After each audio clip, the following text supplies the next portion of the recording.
एक समय की बात है। रतनपुरा नामक गांव में अक्सर अजीब व गरीब घटनाएं हुआ करती थी। गांव वालों का मानना था कि उनका रतनपुरा गांव शापित है। जब भी कोई गांव वाला रात के अंधेरे में अपने घर से बाहर निकलता तो वो जिंदा नहीं बचता।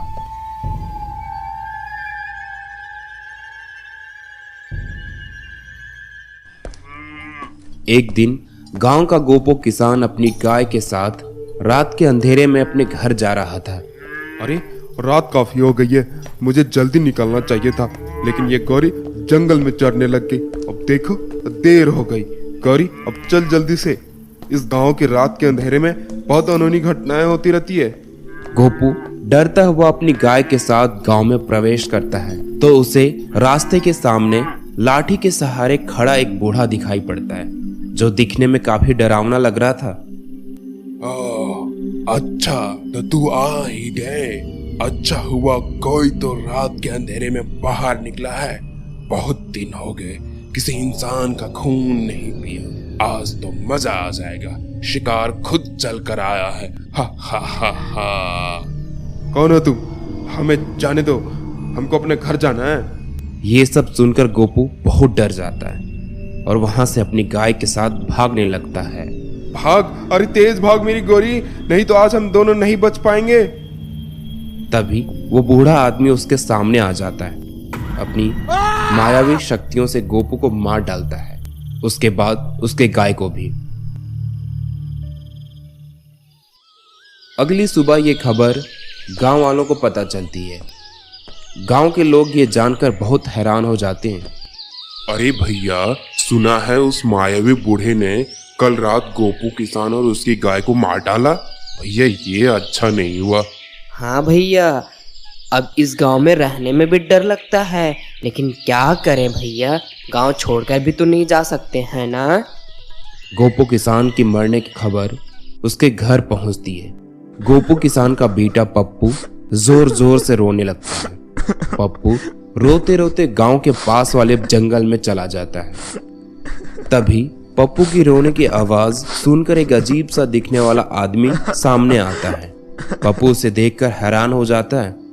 अरे बेटा, तुम मुझसे डरो मत, मैं तुम्हें कुछ भी नहीं करूंगा। तुम रो क्यों रहे हो? क्या हुआ तुम्हारे साथ? गोपू अपने पिता के मरने से लेकर गांव के हालात को बता देता है कि कैसे रात के अंधेरे ने गांव वालों को मौत की नींद सुला रहा है।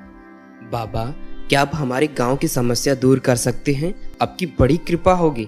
मुझे समझ में नहीं आ रहा है कि ये कैसे हो रहा है। बेटा, कुछ वर्षों पहले मैं इसी जंगल में तपस्या कर रहा था। कई वर्षों तपस्या करने के बाद मुझे एक मंत्र मिला था जिससे मैं सबसे शक्तिशाली और अमर हो सकता था। लेकिन ये बात एक अंधकारी बूढ़े को पता चल गया और यहाँ मुझे मारने आ गया। मैं अंधकारी हूँ, मुझे पता चल गया है कि तेरे पास वो जादुई मंत्र है। मुझे वो मंत्र बता। मैं इस दुनिया में अमर होना चाहता हूँ। यदि तुमने ऐसा नहीं किया तो मैं तुम्हें मार डालूंगा। उस समय अगर मैं अंधकारी को जादुई मंत्र नहीं बताता तो वो मुझे मार डालता, इसलिए मैंने उसे वो मंत्र बता दिया। लेकिन क्योंकि वो एक अंधकारी बूढ़ा था जो रात के अंधेरे में काला जादू टोना किया करता था, इसलिए उसे अमर होने के लिए उस जादुई मंत्र के साथ साथ कुछ लोगों के खून की भी जरूरत थी, जिनका खून पीकर वो अमर हो सकता था। तब से ही अंधकारी अपना भेष बदलकर गांव वालों को मारने लगा। दिन के उजाले में अंधकारी की शक्तियां काम नहीं करती, इसलिए वो रात के अंधेरे में गांव वालों को मारकर और उनका खून पीकर अमर होने का काम पूरा कर रहा है। साधु की बात सुनकर पप्पू दंग रह जाता है। तो क्या अब इस मायावी शक्तियों से छुटकारा नहीं मिल सकता? बेटा, ये संभव है, लेकिन तुम्हें एक कठिन राह से गुजरना होगा।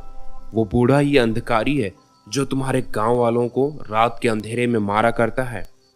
अब बस उसे कुछ ही लोगों की खून की जरूरत है, जिसके बाद वो जादुई मंत्र से अमर हो जाएगा।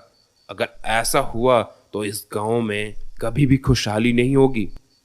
उसके मायावी शक्तियों से छुटकारा नहीं मिल सकता और वो अंधकारी तब किसी को भी मार सकता है, चाहे दिन हो या रात, कोई फर्क नहीं पड़ता। सिर्फ एक ही रास्ता है जो अंधकारी को अमर होने से रोक सकता है, लेकिन राह बहुत कठिन है। मुझे वो राह बताएं, मैं अपने गांव और गांव वालों को बचाना चाहता हूँ। तभी साधु पप्पू को एक जल का लोटा देता है। पप्पू, इस शुद्ध जल के कलश को लेकर तुम्हें उस अंधकारी के पास जाना होगा। रात के 12 बजे अंधकारी की शक्तियां कुछ समय के लिए काम नहीं करती, तब तुम्हें इस शुद्ध जल को उसके शरीर पर छिड़कना होगा, तभी उसका अंत किया जा सकता है। लेकिन समय को ध्यान में रखते हुए ये कार्य को पूरा करना होगा, तभी संभव है। आपकी कही सब बातों का ध्यान रखूंगा। अब मुझे आज्ञा दे। तुम अपने कार्य में कामयाब होकर लौटो, इसके लिए भगवान का आशीर्वाद है। पप्पू घर पहुंचकर रात के 12 बजने का प्रतीक्षा करने लगता है। 12 बजने वाले ही थे कि पप्पू उस शुद्ध जल के कलश को लेकर साधु द्वारा बताए मार्ग को ध्यान में रखते हुए गांव के बड़े बरगद के पेड़ के पास पहुंच जाता है, जहां पेड़ के नीचे बैठकर अंधकारी मंत्रों का उच्चारण कर रहा था। देख अंधकारी बूढ़े, मैं तुम्हारे सामने खड़ा हूँ। मेरे गांव का नाश करने वाले मुझे नहीं मारेगा।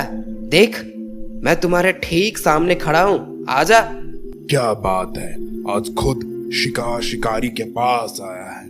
अच्छा हुआ जो कि तुम खुद चले आए। वैसे तो तुम्हारे खून बहुत रसीले होंगे, मजा आएगा। जैसे ही अंधकारी पप्पू को मारने के लिए आगे बढ़ता है, ठीक उसी समय पप्पू शुद्ध जल उसके शरीर पर छिड़क देता है। उसका शरीर आग की लपटों में जलने लगता है। अरे ये क्या हो रहा है मेरे साथ? मेरा शरीर कैसे चल रहा है? धोखा, मेरे साथ धोखा हुआ है।